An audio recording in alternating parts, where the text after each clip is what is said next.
બામણગામ ખાતે 80 ફૂટ આવાવરું કૂવામાં પડેલા ગલુડિયાનું રેસ્ક્યુ કરાયું।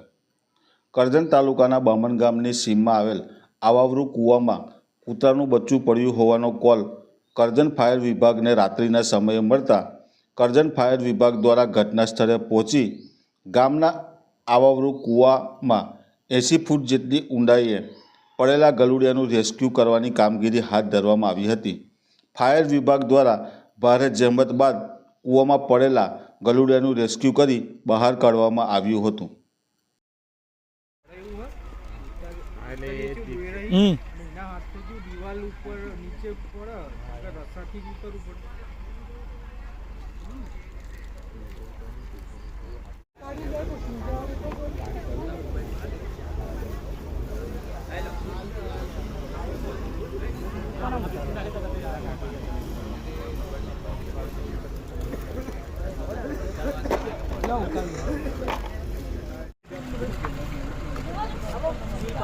बोला दिग्विजय, અહીંયા તો